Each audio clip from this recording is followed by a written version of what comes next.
Hey everyone, before we get started, take a second to like and subscribe to the show. It's the best way to help us share great information with more people. Thank you. Hi, everybody. Welcome to CareLab. We have something new and exciting for this episode. We're actually doing a three-part series. We have been listening to your feedback about wanting maybe shorter episodes and having them more often. Y'all have been really liking our hot takes. And so we are going to make this transition here today with our guests. And this is going to come in 3 different episodes. So that means you got to come back and hear parts 2 and 3. So Amelia's going to let you know what's going on for this first episode. Yeah, so in this first little bite-sized chunk we're giving you, in this 3-part series, we're focusing on hearing loss and communication. That's what the whole series is about. We're going to hear the deeply personal story that started a journey for a father and son team.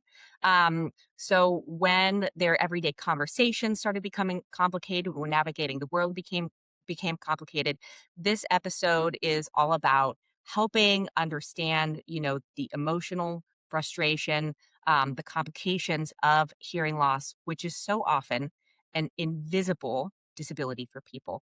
And we're going to hear how all of this eventually started a mission to help millions of people communicate more clearly and stay connected. And we are so grateful to be able to do this together with Chase Prieve and John Prieve, son and father duo, co-founders at Hide Their Solutions, a company that was founded on the belief that deaf and hard of hearing accessible communication should be a right instead of the privilege that it currently is. Guys, thanks for joining us. Awesome. Hi, Brandy. Hi, Amelia. Thank you so much for having us on here today. Like Brandy said, I'm Chase Prieve, founder of Hide Their Solutions. With me is my dad and co-founder, John Prieve. We're here to make the world more accessible for the deaf, hard of hearing community. Hey, Brandy. Hi, Amelia. Hi, hi. Well, thanks so much for joining us today. Thanks so much for being part of this series. As I was saying before, hearing loss is something that can be really, really debilitating for people, but it is not something that is obvious to the world around us, right? And so it's really a unique thing. We're happy to talk about it here today. But of course, in this, first part of the series, we would love to hear just, what how did you all come to this? What made this issue important for you?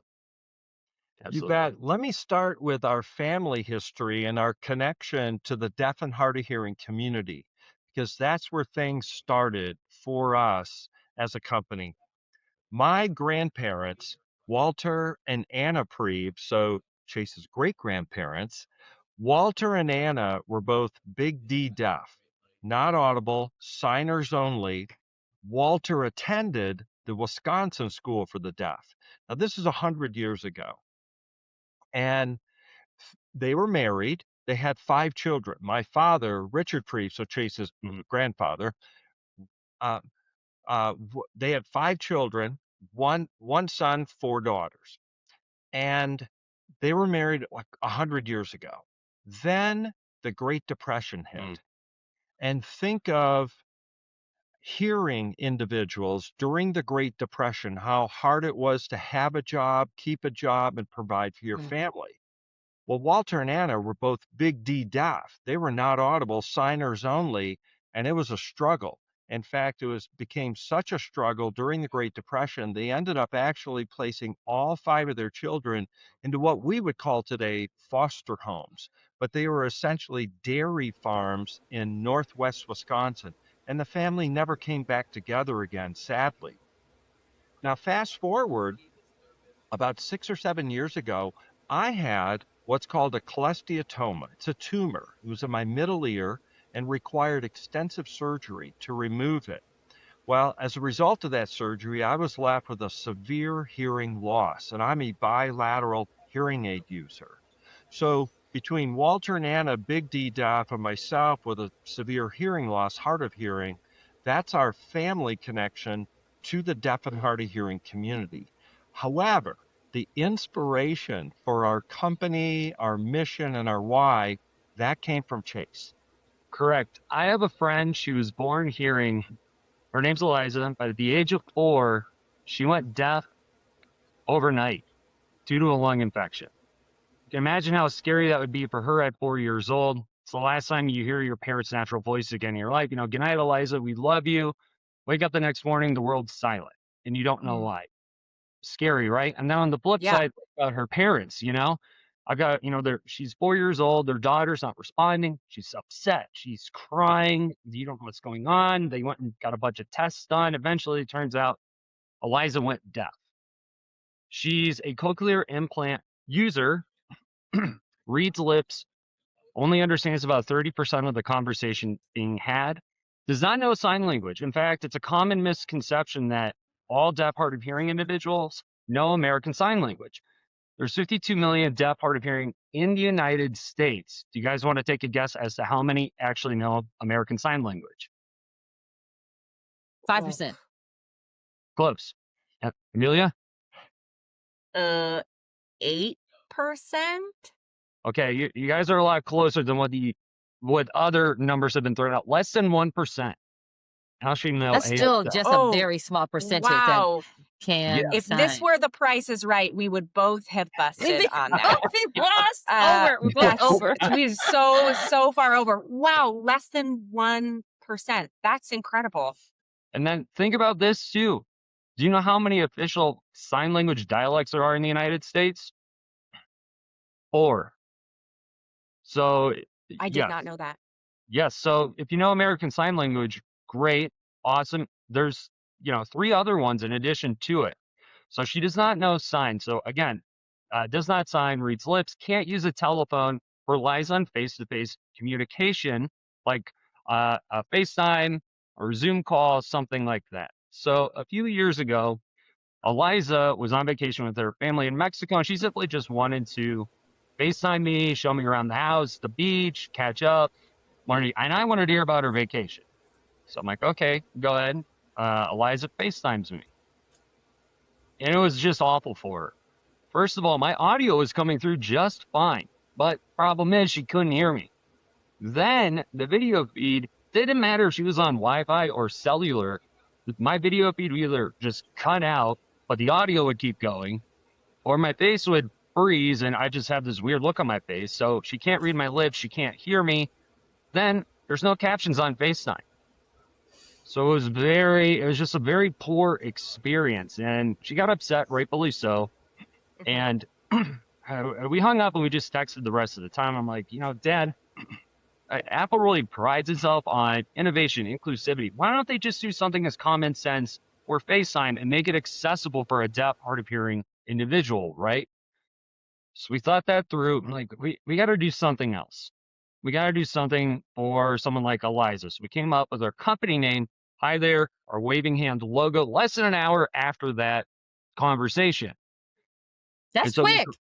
It was very quick. I'm like, I don't wait around. If I see a problem, I'm going to go fix it, right? I also think that says a lot towards you were kind of primed for that too, because as you guys are talking about your story about how being deaf or hard of hearing has made huge changes in each of your lives and the generation before y'all's, to just be tuned in and dialed into that. And I also think it's interesting that you said that Apple prides itself on accessibility, because I actually kind of think they're making things to make life easier for the majority.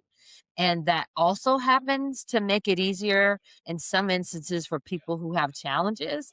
And it's because we don't always have that focus on the person who has the hardest challenge and solving that problem for them.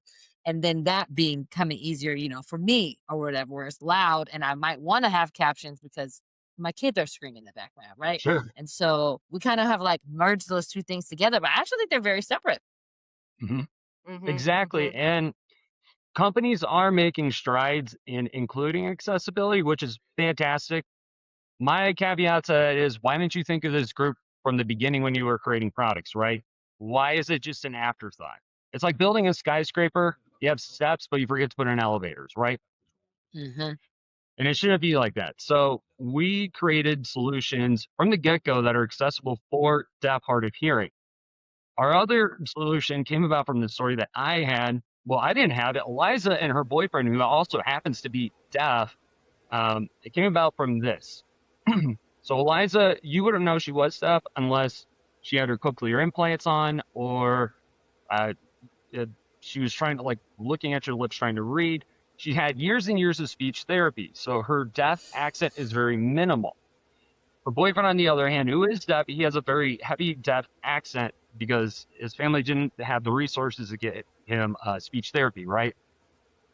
So they're together. They had this thing as a couple that they used to do every Sunday after they went to church, which was we go to church, then we're going to go to get Jamba Juice and get smoothies. Awesome. We've all been to Jamba Juice. It's super noisy in there. Blenders, hard surfaces, and then just people talking. It can be hard to get your order right. Now imagine you're deaf and hard of hearing trying to communicate. So they went to this Jamba Juice. It was the same one they've been going to for a couple of years. Eliza goes in, places her order, no problem. Again, does not have a deaf accent. Very, very small one. Very easy to understand her. Boyfriend comes up, and it was just a horrible experience for the poor guy. The person behind the counter was trying to place his order, and they're having a very awkward back and forth. Eventually, the person behind the counter, the worker, pointed at the boyfriend, looked at Eliza, and very rudely asked her, "Hey, what does he want? I can't understand him." Calling out the fact he was deaf, and I'm sure that person's heart was in the right place trying to get his order, but it was like, you don't have a means to communicate with somebody like this. We can do better. So we came up with our other solution, Just Talk, from that experience that bridges the communication gap between a deaf hard of hearing person and a hearing individual in a live face-to-face conversation. So I want to, before we kind of wrap up this first part of the series, I want to pivot back a little bit to John. I know you've said you sort of, I'm gonna put your feet to the fire a little bit here. You sort of glossed over your own experience with this. You had a very sudden experience with hearing loss yourself. How did that impact you? Well, it impacted me and my family and those around me. I'm a sales team leader, and in fact, it impacts my direct reports as well, just from a communication standpoint.